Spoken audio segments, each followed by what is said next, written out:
उपस्थित बंधू भगिनी, सर्वप्रथम मी या वर्षीच्या 2024च्या सोनियाजींच्या वाढदिवस सप्ताहाचं औपचारिक उद्घाटन झालं असं मी जाहीर करतो. सेवा कर्तव्य या कार्यक्रमाची रूपरेषा आहे. मी ठेवलेलं ना त्या निमित्तानं न चुकता मोहनदादा कधी हा सप्ताहातील उपक्रम गेली 20 वर्ष सतत राबवत असतात. मलाही अनेक वेळेला या कार्यक्रमाला उपस्थित राहण्याची संधी त्यांनी दिली आहे. म्हणून मी मुद्दाम आवर्जून या कार्यक्रमाला आलो. कालच मी पुण्यात होतो पण मला कराड जावं लागलं. तरी पण या कार्यक्रमाचं महत्व आणि या परिस्थितीमध्ये इथं सर्वांच्या समोर या मेळाव्यामध्ये सहभाग घेणं अत्यंत आवश्यक आहे. म्हणून मी या ठिकाणी खरंच दादा तुमचं अभिनंदन केलं पाहिजे की तुम्ही न चुकता सतत पद असो नसो तुम्ही सतत 20 वर्ष हा सप्ताह साजरा करता. नुसता एक वाढदिवसाचा कार्यक्रम करणं सोपं का करणं 7 दिवस सलग प्रमुख पाहुणे बोलवणं विविध उपक्रम करणं हे तुम्ही चालू ठेवलेलं आहे. परंतु देशात असा मोठा कार्यक्रम होत असेल असं मला वाटतं. त्यामुळे तुमचं खरंच मनपूर्वक अभिनंदन. यावेळी भरगच्च कार्यक्रम आहे. आजचा हा पहिला दिवस आहे पण विविध उपक्रम आहेत. मोहनदादांनी सुरुवातीला प्रास्ताविकामध्ये सांगितलं काय काय केलंय. दादांनी सांगितलं. आजची एक या देशातली लोकशाही, या देशाचं जे संविधान आपण स्वीकारलं 1950 साली, असलेली 75 वर्ष एक सर्वात मोठी लोकशाही म्हणून आपण काम करतो. त्या लोकशाहीला गंभीर धोका निर्माण झालेला आहे. खरंच आज आपल्या देशात लोकशाही आहे का हा मूलभूत प्रश्न विचारावा अशी परिस्थिती निर्माण झाली. नुकत्याच महाराष्ट्रात विधानसभेच्या निवडणुका झाल्या. निकाल अनपेक्षित लागले. म्हणजे लोकशाहीमध्ये असे चढ उतार येतात हे आम्ही पाहिलेलं आहे. 77 साली आणीबाणीनंतर जयप्रकाश नारायण यांचं आंदोलन झालं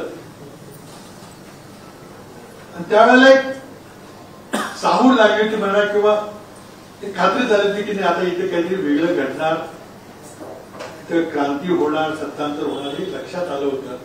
त्याप्रमाणे निकाल लागला. जयप्रकाश नारायणांनी प्रचंड मोठं आंदोलन उभं केलं होतं. इंदिराजींनी का आणीबाणी पुकारली, त्यावेळेला काय परिस्थिती होती त्या विश्लेषणामध्ये मी जाणार नाही. परंतु जेव्हा सैन्याला पोलीस दलाला बंडक करण्याची चिथावणी देण्यात आली तेव्हा खरंच या देशात एक रक्तरंजित क्रांती होण्याची शक्यता निर्माण झाली असताना त्या वातावरणाने तो निर्णय घेतला गेला. आता त्यानंतर काही अतिप्रकार झाले. त्याची माफी देखील काँग्रेस पक्षाने वेळोवेळी मागितली होती. ते खंडित चुकीचं झालं. पण मला मुद्दा एवढं सांगायचं की त्यावेळेला देखील आपल्याला जवळ सगळ्यांना कल्पना होती की काहीतरी विपरीत घडणार आहे. आम्ही काँग्रेसचे कार्यकर्ते म्हणून काँग्रेसमध्ये काम करत होतो. पण हवा आपल्या विरोधात आहे. मग त्यामध्ये सेन्सरशिप जबाबदार असेल, अफवा प्रचंड मोठ्या प्रमाणात पसरल्या गेल्या कारण अधिकृत मीडिया नव्हता. काही जरी अफवा सोडली तरी ती लोकांनी विश्वास ठेवला. पण वातावरण हे आपल्या विरोधात आहे. प्रत्येकाला जाणीव झाली. त्याला आपण त्यावेळेला खूप युवक काँग्रेस नंतर यामध्ये खूप आघाडीचे नेते होते. आपल्याला सगळ्यांना कळलं होतं की काहीतरी विरोधी काहीतरी वातावरण आहे. पण या निवडणुकीमध्ये त्यातून काहीच की विधानसभेची महाराष्ट्राची निवडणूक झाली ती अत्यंत महत्वाची निवडणूक होती. कारण लोकसभेच्या निकालानंतर केंद्रामध्ये नरेंद्र मोदी यांची आघाडी सरकार स्थापन झालं होतं. दोन मोठे पक्ष नितीश कुमार यांचा पक्ष आणि एक चंद्रबाबू नायडू यांच्या पक्षाच्या पाठिंब्यावर सरकार, दोन कुबड्याच्या पाठिंब्यावर सरकार चालू आहे. हरियाणा आणि महाराष्ट्रामध्ये जर सत्ताधारी भाजपच्या विरोधामध्ये निर्णय केला तर मग दिल्लीचं सरकार हे टिकू शकणार नाही, अशी जवळजवळ प्रत्येक विश्लेषकांनी त्याबद्दल मान्य केली होती. त्यामुळे हे सरकार पराभूत करणं ही जितकी काँग्रेसची आणि इंडिया आघाडीची जबाबदारी तितकीच काही करून केल्या प्रकारे दोन्ही राज्यांमध्ये भाजपची सत्ता कायम ठेवली पाहिजे, ही गरज भाजपची होती. आणि या वातावरणामध्ये निवडणुका झाल्या,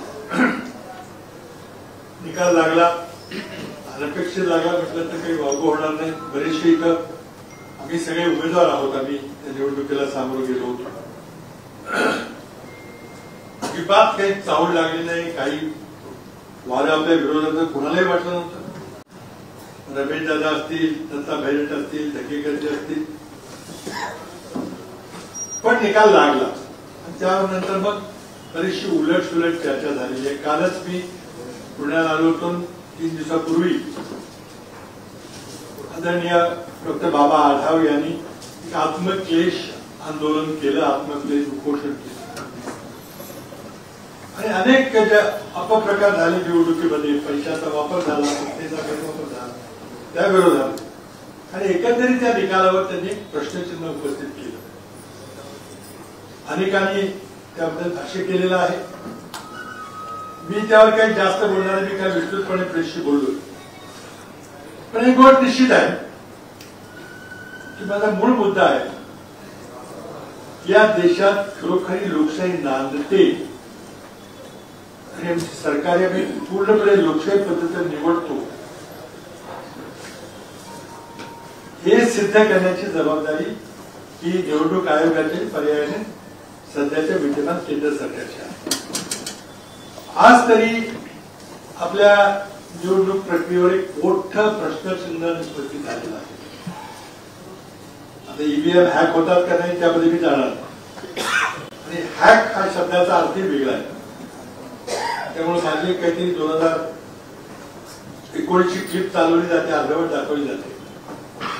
त्यामध्ये माझं स्पष्ट मत आहे की त्या मशीनमध्ये, पूर्वी मी थोडं मशीनच्या माहिती घेण्याचा प्रयत्न केला होता, त्यामध्ये कुठली रेडिओ चिप नाही, म्हणजे ट्रान्समीटर रिसिव्हर आपल्या फोनमध्ये असतो, विद्युत लहरी आपण संग्रहित करतो आणि पाठवतो. ट्रान्समीटर रिसिव्हर असल्याशिवाय बाहेरून त्याला सिग्नल देता येणार नाही, माझं आजही मत आहे. आणि माझ्या माहितीप्रमाणे जे सर्किट आहे त्या ईव्हीएमचं, त्यामध्ये असा कुठल्याही ट्रान्समीटर रिसिव्हरची रेडिओ चिप नाहीये. त्यामुळे बाहेरून उपग्रहातून सिग्नल सोडला का 100 मीटर मध्ये गाडी उभं करू नका, याला काय अर्थ नाही, होणार नाही. पण याचा अर्थ मशीन मध्ये मुळातच प्रोग्राम करताना काही वेगळ्या पद्धतीने सॉफ्टवेअर टाकलंय का नाही याची काही खात्री देता येईल. त्यामुळे मतदान झाल्यावर त्यामध्ये बदल करणं, ज्याला हॅकिंग म्हणतात, ते कदाचित शक्य नाही असं मी त्यावेळेला बोललो होतो. पण मुळातच त्यामध्ये डिझाईन मध्ये काय टाकलेलं आहे हे जोपर्यंत कळत नाही तोपर्यंत मशीन मध्ये अदलाबदली करता येणार नाही असं कोणी खात्री जोपर्यंत सांगू शकत.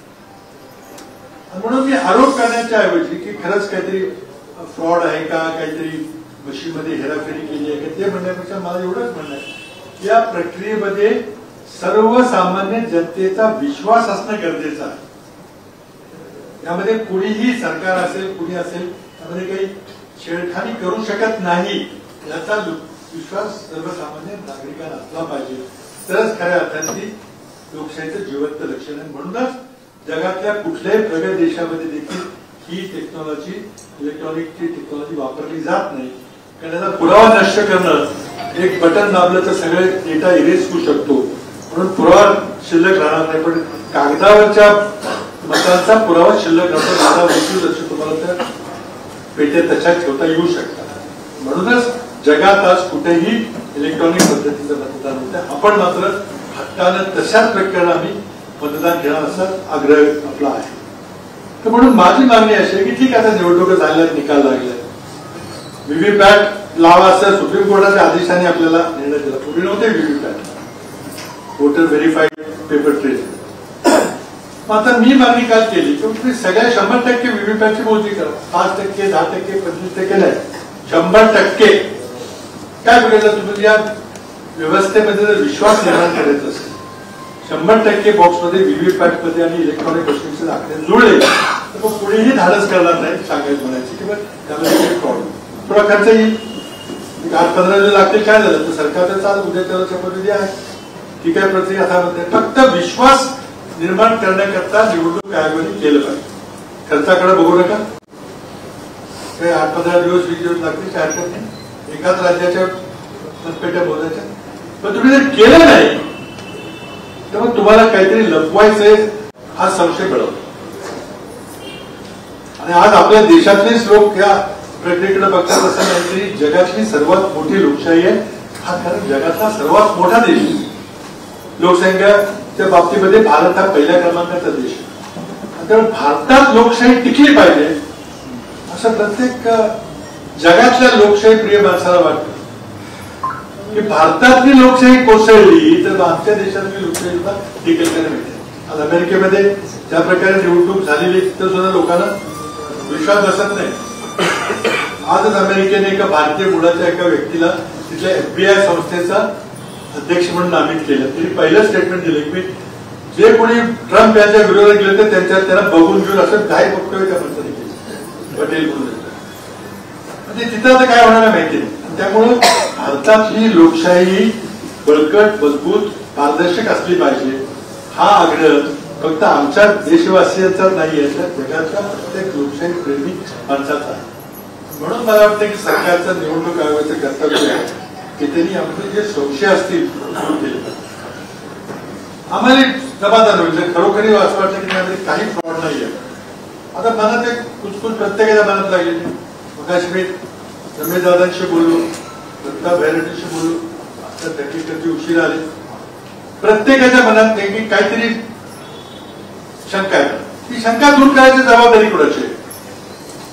काँग्रेस पक्ष काय करू शकणार नाही. हे सरकारची जबाबदारी, पर्यायाने निवडणूक आयोगाची जबाबदारी. पण आता काय निवडणूक आयोग आणि सरकारमध्ये काय अंतर राहिलेलं नाही. कारण या वर्षीच्या सुरुवातीला नरेंद्र मोदींनी निवडणूक आयुक्त निवडायचा कायदा बदलला. पूर्वी आपण निवडणूक आयुक्त निवडताना विरोधी पक्ष नेता, पंतप्रधान आणि सरन्यायाधीश यांची कमिटी असायची. सरन्यायाधीशला काढून टाकलं आणि 2 मंत्री आणि एक विरोधी पक्ष नेता. 2 मंत्र्यांसमोर विरोधी पक्ष नेत्याचं काय चालणार आहे? म्हणजे मिटिंगला काही अर्थच नाही. ते ठरवतील ते निवडणूक आयुक्त.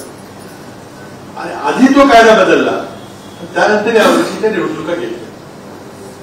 आणि त्यामुळे निवडणूक आयुक्ताच्याबद्दल काल बाबा आढावी बोलले की पैशाचा गैरवापर, सत्तेचा गैरवापर. आपण तक्रार करायची कोणाकडे? ज्या निवडणूक आयोगाची जबाबदारी आहे, घटनात्मक जबाबदारी आहे, free and fair elections conduct करायची, पारदर्शक निवडणुका करायची, ज्यामध्ये लोकांचा जनतेचा विश्वास असला पाहिजे. त्या निवडणूक आयोगावर आमची विश्वास नसला तर काय करायचं? एवढंच नव्हे तर मग सर्वोच्च न्यायालयाचे न्यायाधीश न्यायमूर्ती चंद्रचूड यांनी आमची खूप निराशा केली. खूप आशा होत्या की काहीतरी न्याय देईल. आणि सर्वात महत्वाचा न्याय निवाडा महाराष्ट्रातील पक्षांतर बंदी कायद्याचं उल्लंघन या बाबतीमध्ये सरन्यायाधीशांनी निर्णय द्यायला पाहिजे होता. ते झालं ते सगळं योग्य झालं, तर झालं ते सगळं अयोग्य झालं. सगळ्यांना निलंबित करा.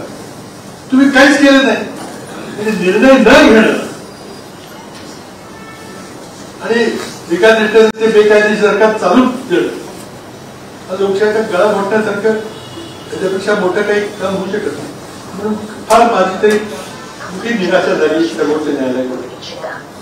त्यांनी अनेक निर्णय घेतले असे चांगले, पण लोकशाहीच्या दृष्टीनं सर्वात महत्वाचा, आपला देश स्वतंत्र झाल्यापासून सर्वात महत्वाचा न्याय निवाडा हा पक्षांतर बंदी कायदा.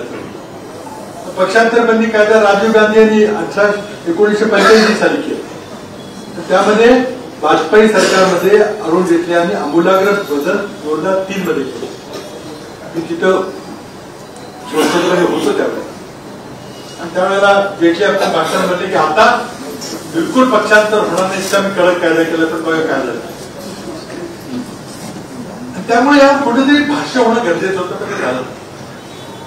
म्हणून एक विशिष्ट लोकशाहीवर आलेलं एक संकट आहे. त्यामुळं एका बाजूला खरंच देशात लोकशाही आहे का हुकुमशाही प्रस्थापित झालेली हा प्रश्न निर्माण होतो. लोकसभेच्या आंदोलनामध्ये संविधान बचाव मोठ्या प्रमाणात एक कार्यक्रम घेतला गेला. आज संविधानात आत्मा आहे लोकशाही. लोकशाहीचा जर खून झाला तर मग संविधानाला काही अर्थ नाही, नुसता ढाचा राहिला. संविधान आपलं संपुष्टात आलं असं म्हणावं लागेल. म्हणून हा निर्णय अत्यंत महत्वाचा निर्णय आहे. तो सरकारला या व्यवस्थेमध्ये लोकांचा सामान्य जनतेचा विश्वास कसा पुन्हा प्रस्थापित होईल याच्याकरता प्रयत्न केले पाहिजे. ती माझी जाहीर काल मागणी मी केली. पुन्हा आज आपण सोनियाजींच्या सेवा कर्तव्य त्याग या भूमिकेवर आज जमलेलो आहोत. 2004चा तो ऐतिहासिक क्षण, संसदेचं केंद्रीय सभागृह आणि त्या सभागृहामध्ये उपस्थित होतो. त्या क्षणाचा मी साक्षीदार आहे. मी त्यावेळेला खासदार होतो. खूप आनंदाचं वातावरण होतं. आणि त्या निवडणुकीमध्ये मी राज्यसभेचा खासदार असल्यामुळं पहिल्यांदा सोनियाजींनी मला गुजरात राज्याचा सरचिटणीस म्हणून एआयसीसीचा प्रभारी म्हणून जबाबदारी दिली. गुजरात राज्य हे महत्वाचं होतं. नरेंद्र मोदींची पहिली निवडणूक गुजरात 2002ला गुजरात झालं. 2004ला नरेंद्र मोदीची निवडणूक. त्यावेळेला मला 6 महिन्याच्या आधी जनरल सेक्रेटरी पाठवलं. माझं पहिलाच एआयसीसीचा सरचिटणीस म्हणून माझी जबाबदारी. तिथे गेलो, पाहिलं की तिथं 26 पैकी 5 खासदार काँग्रेसचे होते आणि 21 भारतीय जनता पक्षाचे होते. पहिल्यांदाच गेलो तो म्हटलं 5 तरी टिकलं पाहिजे तर आपली टीम आहे. त्यामुळं लगेच गुजरात राज्याचा सगळा दौरा केला. त्यावेळेला गुजरातचे माजी मुख्यमंत्री शंकरसिंग वाघेला हे पक्षाचे अध्यक्ष होते. एक 8-15 दिवस दौरा केल्यावर मला तिथली सामाजिक परिस्थितीची आकलन झालं की इथं सामाजिक समीकरण एक वेगळ्या प्रकारचं आहे. आणि गुजरात प्रदेश काँग्रेसचे अध्यक्ष शंकरसिंग वाघेला राजपूत समाजाचा आहे. तो ओबीसी समाजाचं फार मोठं महत्व आहे. आणि ते सगळं अभ्यास केल्यानंतर लगेच सोनियाजींना जाऊन सांगितलं म्हणजे मॅडम मला वाटतं की गुजरातमध्ये आपल्याला अध्यक्षपदामध्ये बदल करावा लागेल. निवडणुकीला राहिले 3-1 महिने. तर मला म्हटलं की काय सांगतो तू की माझे मुख्यमंत्री आहेत, त्यांना आपण जर टाळायचा प्रयत्न केला तर काहीतरी वेळच विपरीत होईल. ते म्हटलं ते काळजी करू नका, मी ती सगळी जबाबदारी घेतो. आणि अहमद पटेल त्यावेळेला सोनियाजींचे सल्लागार होते. त्यांनी देखील माझ्या त्या फंडाला पाठपुरावा दिला. ठीक आहे तुला करतोय ते आपण ऐकूया. शंकरसिंग वगैरे गेलो. त्याला बापू म्हणतात. त्याच्या घरी गेलो. त्याने सांगितलं बापू आपको फील्ड क्या आपने यहाँ बैठ के क्या करेगा, शिकापटी करेगा, कॅम्पेन करिए, कॅम्पेन कमिटी. त्याला मी कसं तरी पटवून दिलं. आणि विके गडबे नावाचा एक आदिवासी समाज ओबीसी समाजाचा एक खासदार होते आमच्या होते त्या अध्यक्ष. आणि काय माहिती आम्ही 26 मतदारसंघामध्ये गेलो. तिथे नवीन उमेदवार निवडले, जुन्याला पक्क केलं आणि सगळे उमेदवार निवडून आम्ही आलो. माझ्या मनात सारखी धाकटूक होती की आपला 5चा आकडा तरी कमी झाला. पण मला त्याला खूप निकाल लागला. मी काही निवडणूक लढवणार नव्हतो. मी राज्यसभेत होतो. मी तसा मोकळा होतो. निकाल लागला तेव्हा आमच्या 12 जागा. 12 जागा का महत्वाच्या होत्या तर 7 ज्या जागा गुजरातमध्ये अतिरिक्त जागा आल्या त्याचा परिणाम काय झाला तर शेवटची जेव्हा बेरीज झाली देशाची तर अटल आणि वाजपेयीच्या भाजपला 138 खासदार होते आणि काँग्रेसचे 7 जास्त 145. ते 7 खासदार हे महत्वाचे होते. म्हणून सोनियाजींनी खूप माझी पाठ थोपटली. त्या खूप चांगले केलं म्हटलं. त्यावेळेला जेव्हा सरकार स्थापन झालं तर त्यांनी स्वतः बोलून मला स्वतः फोन करून सांगितलं की मी तुला राज्यमंत्री म्हणून घेते. तो गुजरातच्या त्या कामगिरीचा नक्कीच थोडासा प्रभाव पडला असेल. आणि सर्वात महत्वाचं राज्यमंत्री पद म्हणजे पंतप्रधान कार्यालय. 6 वर्ष मला ते काम केलं. त्यावेळेला मी सोनियाजींच्या फार जवळून काम केलं. 2004चा तो क्षण मी पाहिलेलाच आहे. खासदार होतोच. एकदम अचानक त्या जेव्हा बोलायला उभं राहिल्या त्यांनी ही घोषणा केली तेव्हा अंगावर काटा आला सगळ्यांना. घोषणा दिल्या लोकांनी बिलकुल आम्हाला मान्य नाही की संसदेच्या सभापती खाली रस्त्यावर लोळायला लागले की आम्ही मान्य नाही करणार. त्याने अतिशय निर्धारपूर्वक सांगितले की नाही माझा अंतिम निर्णय आहे तो मला तो बदलायला हवा. त्यातूनच मग त्यागाची ही भूमिका त्यांची पुढे आहे. आता त्याग तर त्या कुटुंबाने किती केलेला आहे आपल्याला माहिती. आता राजीव गांधींची तीव्र हत्या त्याच्या आधी स्वतः इंदिराजींचं पार्थिव घेऊन त्या बसल्या होत्या. त्या कुटुंबाने किती त्याग केला त्याला सीमा नाही. त्यावेळेला आपल्या आपल्या मुलांना धोका आहे हे त्या 1991 मध्ये मला आठवतंय. तेव्हा लोकसभेत होतो. सोनियाजींनी नुसती इच्छा व्यक्त केली असती तर दर्शेबरा नाही तर सोनियाजी पंतप्रधान होऊ शकले असते. 1991 असं वातावरण राजीव गांधी यांच्या निवडून हत्येनंतरचं जे वातावरण होतं पक्षामध्ये त्यांच्या तो हो म्हणायचा अवकाश होता त्या पंतप्रधान झाला. खरा पहिला त्याग त्याने 91 मध्ये केला. आता त्यावेळेला त्यांचं आमच्याशी बोलताना सांगायचं त्याने बोलायच्या करता मी काही जबाबदारी घ्यायला तयार होते. कुठल्याच पक्षाच्या त्या प्लॅटफॉर्मवर आल्या नाहीत पाहिजे 9-10 वर्ष. तर त्यांची पहिली जबाबदारी मुलांचं संगोपन करणं भीती होती. ही जी शक्ती आहे ताकदी आहे त्या संबंध कुटुंबाचा संपूर्ण नायनाट करण्याकरता तयार आहे अशी वातावरण. तो पुढे पण दरवेळेला त्यांनी पक्षाची जबाबदारी घेतली. सगळे दिग्गज पक्षाचे आम्ही सगळे होतो की गुलाम नबी आझाद असतील पवार साहेब असतील सगळे पक्षाचे सिक्रेट सगळे आम्ही त्यांच्याकडे गेलो सांगितलं की पक्ष वाचवण्याकरता तुम्हाला पक्षाचे सूत्र घ्यायचे म्हणून 1999 साली त्यांनी पक्षाची सूत्र घेतली. 98 काळ म्हणजे खरं म्हणजे त्यांना पाहिजे असतं तर कुठलंही पद मिळू शकलं असतं. पंतप्रधान पद सहज मिळू शकलं असतं दोनदा 1991 साली आणि 2004 साली. 4 साली त्यांचा स्वतःचा विजय होता.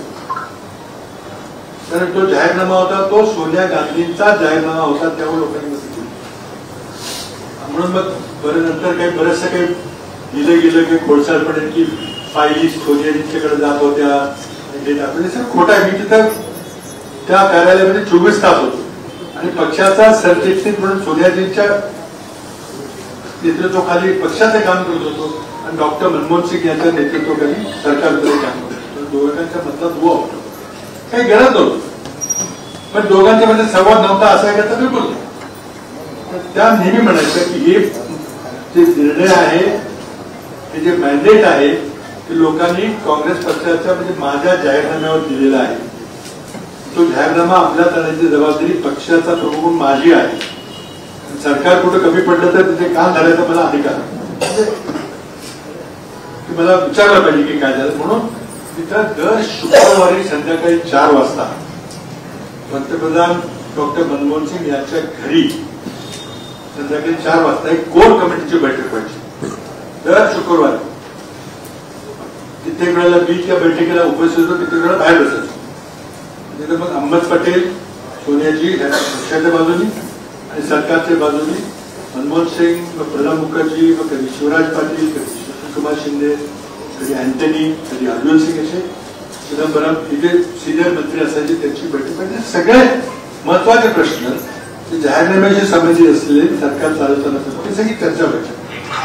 त्यामुळे फायली कोणी घेऊन जात होता म्हणजे अगदी पोरकटपणा असं बिलकुल होत नव्हतं. पण जी काही महत्वाची चर्चा होती ते होत होतं आणि ते होणं गरजेचं होतं कारण ते दोघांचे सरकार होते.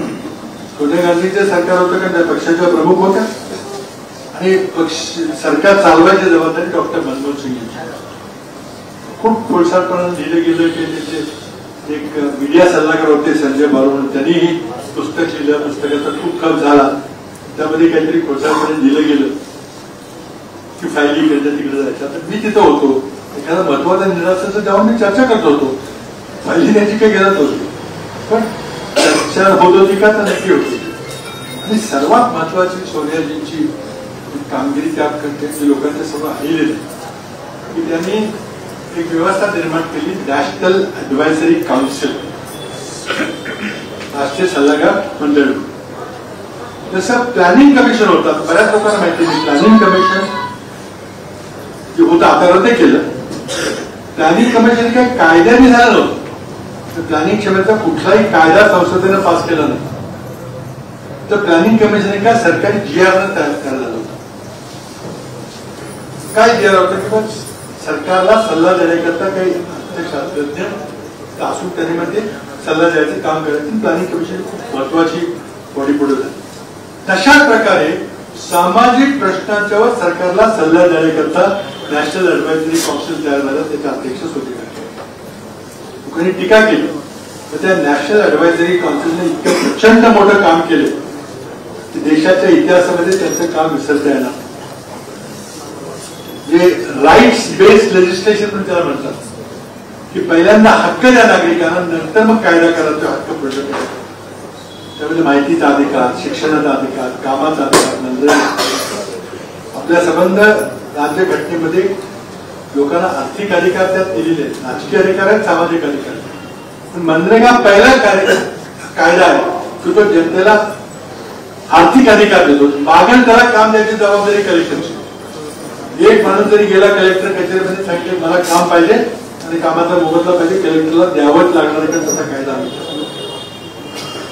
आदिवासी जमिनीच्या हक्काचा कायदा, अनेक राईट्स बेस्ड कायदे या नॅशनल ऍडव्हायझरी काउन्सिलने केले. त्याचा अध्यक्ष सोनिया गांधी. ते लोकांना जास्त माहिती नाही. त्यांनी सरकारमध्ये खूप चांगलं काम केलं आणि ते काय शांतपणे बसून कायदा करायचा, लोकांची चर्चा करायची, मग सरकारला तो ड्राफ्ट प्रस्तुत करायचा. सरकारला वाटलं की तो योग्य आहे ते गरज होते, तसे योग्य वाटलं तर तो थांबवत होते. पण खूप चांगलं काम त्या ठिकाणी. आणि मला त्या 6 वर्ष मी तिथे दिल्लीत असताना महासचिव म्हणून मी काम केलं. 9 राज्यांचं मी जनरल सेक्रेटरी होतो. अनेक राज्यांच्या निवडणुका मी हाताळल्या. त्यामुळे सोनियाजींना फार जवळून पाहण्याचा मला योग आहे. त्यामुळे त्यांची कामाची पद्धत देखील फार जवळून पाहिजे. एखादा काही निर्णय असेल तर ते सगळं पक्षाचे नेते मंडळी, सरकारचे मंत्रिमंडळ बसायचे आणि फक्त प्रश्न मांडला जायचा की असं असं आहे काय करायचं. एक एक तिथे चर्चा करायची आणि आपोआप ती चर्चा संपली. शेवटच्या व्यक्तीने आपलं मत मांडलं की त्यातून निर्णय आपोआप बोलेल. मग कोणीतरी चिदंबरम किंवा प्रणब मुखर्जी काय निर्णय ते सांगायचे. आणि त्यामुळे त्या कन्सल्टेटिव्ह मध्ये चर्चा करून निर्णय घ्यायचे. कितीही कटू निर्णय असला तरी स्वतःची मतं कधीही लादत नव्हती. मी फार जवळून पाहिजे. प्रत्येकाला आपली मतं मांडण्याचा अधिकार होतो. एखाद्याला आवडणार नाही किंवा दोन अनेक वेळा मी पाहिलेलं आहे की माहितीचा अधिकार कायदा करताना प्रणब मुखर्जींनी खूप विरोध केला की फाईलवर सगळं जर उघडं झालं तर मी फाईलवर काय लिहिले लोकांना कळलं तर आम्हाला लिहिताच येणार. पण सोनियाजींनी एकदा सांगितलं हे केलंच पाहिजे म्हणून तो कायदा झाला. आज कायदा तरी बोलला जोड निरस्ते केले मोदी सरकारने. पण तो उद्देश इतका चांगला होता तो इतकी चांगली माहिती आणि पारदर्शकता झाली ती सोनिया गांधींची देशाला दिलेली देणगी आहे. खाद्य सुरक्षा कायदा, जमिनीचं कॉम्पेन्सेशन किती द्यायचं अधिग्रहण करताना तो कायदा, अनेक कायदे त्या आर्थिक सल्लागार. त्यामुळं सोनियाजींनी स्वतः खुर्चीवर न बसता, स्वतः सत्ता न घेता हे सरकार कसं चालेल आणि त्यामध्ये मनमोहन सिंग आणि सोनिया गांधी 2 पॉवर सेंटर. त्यामुळं दोघांच्या मध्ये मतभेद होणं काही अवघड नव्हतं. तुम्ही स्वतः सोनियाजींचा आग्रह असायचा की प्रोटोकॉल कुठे बोलता कामा नये. पंतप्रधानांच्या बरोबर ते असायच्या कार्यक्रमामध्ये पहिला प्रोटोकॉल पंतप्रधान, ते देशाचे पंतप्रधान आहे. पक्षामध्ये महत्व कुणाचं होतं ते सगळ्यांना माहिती. तरी पण सरकारी कार्यक्रमामध्ये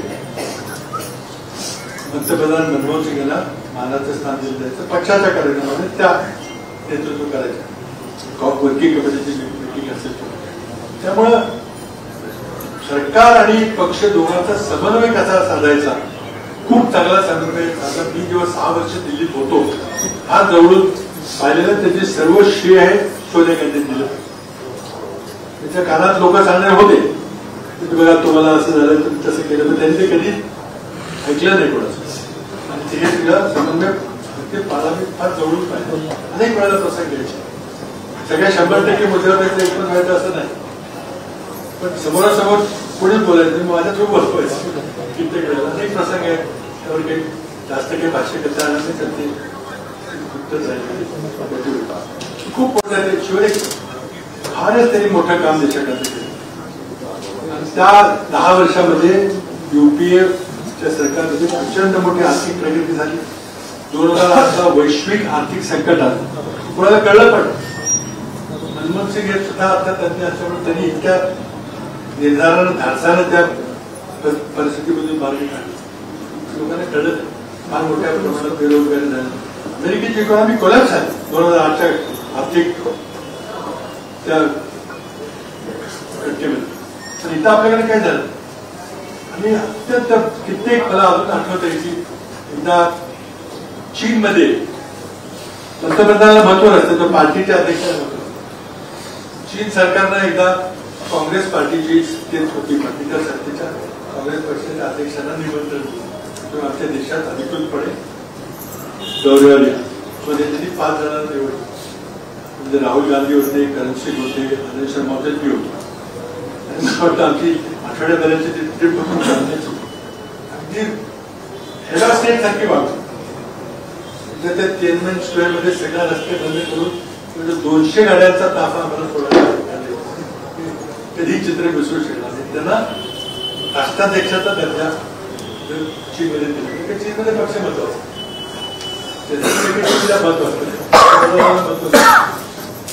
त्या दौऱ्यामध्ये त्यांनी मला बरोबर नेलं. खूप त्याची आंतरराष्ट्रीय दौऱ्यामध्ये जुळून पाहायला मला मिळालं. त्यांना सत्ता स्वतः कुशल बसता आला असतं तर त्यांनी विचारपूर्वक निर्धार निर्णय घेतला आहे. सत्तेपासून दूर राहिल्या, पण युपीए सरकार चालवण्यामध्ये त्यांचा सिंहाचा वाटा होता. जो समन्वय त्या ठिकाणी सरकार आणि पक्षामध्ये साधला गेला तो निश्चितच मला वाटते की खूप आणखी लिहिलं गेलं पाहिजे. ते काय लिहिलं गेलं. 2010 साली मी तिथून आलो, महाराष्ट्रामध्ये आलो. दुर्दैवानं पुढे मग अण्णा हजारे आंदोलन त्याचा आपल्याला फटका बसला. ते भ्रष्टाचाराची प्रकरणं पुढे आली. खाली कोटी, कोण घोटाळा, 2 लाख, 1,76,000 कोर्टात काही निघालं. फटका मात्र बसला. 2014 साली आपलं सरकार केलं. तर हे सगळे कालखंड बघायचा त्याला संधी त्या ठिकाणी. म्हणून आज म्हणजे असं म्हटलं पाहिजे इज अ ग्रेट डे. वाटेल ते सत्य करता आलं असतं. त्यांनी पक्ष बळकट केला. जो 1998च्या पराभवानंतर पक्ष गौरव संपुष्टात आला अशी परिस्थिती त्यांनी पक्षाची जबाबदारी स्वीकारली आणि या समन्वयाच्या भूमिकेतून पक्ष त्यांनी पुन्हा बळकट करून 2004ला काँग्रेसला पुन्हा सत्तेत आणून बसवलं. फार मोठं त्यांची इष्टामध्ये किती त्यांनी परिश्रम घेतले. त्या पुढच्या पण इंग्रजी पण येत होतं, हिंदी पण येत होतं. परिश्रम करून दोन्ही भाषेतून बऱ्यापैकी प्रगती हिंदीमध्ये त्या लिहू शकत होत्या. हिंदी भाषेमध्ये देताना आपण ऐकलेलं खूप परिश्रम घ्यायचे. आपले काही चुका होऊ नये तर लोकांना टीका करतील वगैरे. खूप परिश्रम घ्यायचे आणि त्यांनी परिश्रम खूप केले. निवडणुकीच्या प्रचार दौऱ्यामध्ये आम्ही एकत्रपणे जायचो त्यावेळेला फार जवळूनही पाहिजे. त्यामुळे आज त्यांच्या 9 तारखेला होणाऱ्या वाढदिवसाच्या निमित्तानं आधीच मी अपेक्षा करतो. आज या सप्ताहाचं उद्घाटन होते. पुन्हा एकदा धन्यवाद देतो. आपल्या सर्वांना अत्यंत महत्वाचा विषय कारण म्हणजे की युपीए सरकारचे 10 वर्ष भारताच्या इतिहासामध्ये गोल्डन चॅप्टर आहे म्हटलं तरी चालेल. म्हणजे काही नंतर शेवटच्या काळातली काही कृती घडल्या त्याला नको होत्या. भ्रष्टाचाराचं प्रकरण म्हणजे महाराष्ट्रात झालं त्यामुळं त्याला खूप धक्का बसला. आज महाराष्ट्राच्या घटनेबद्दल बोललं जाते की काय किरकोळ 4 फ्लॅट होणार 5 पण वातावरण तुम्ही जर पाहिलं की दिल्लीमध्ये 2G, कोलच्या हे सगळं झालं तर इतक्या वेदना कुठ्या की त्यांनी बोलायचं की काय चाललंय कसं चाललंय कशामुळे आणि महाराष्ट्रात पण सुरू झालं तर एकदम त्यामुळं त्यांनी निर्णय घेतला. आजच्या आपण मोदी सरकारनं बघितलं कितीही मोठं काही झालं स्कॅन्डल कोणी काही पकडलं काही होत नाही. सगळ्यांना माफी काही कोणी जबाबदार नाही. बलात्काराची केस होतात काही खून होतात काय होतं सब कुछ माफ. त्यामुळे तो फरक मोठा या मोदी सरकारमध्ये त्या काळच्या काँग्रेस सरकारमध्ये होता. आजच्या या कार्यक्रमामध्ये आपण भेटायची संधी मिळाली. धन्यवाद व्यक्त करतो. पुन्हा एकदा इंदिरा गांधींना वाढदिवसाच्या युवा सोनिया गांधींना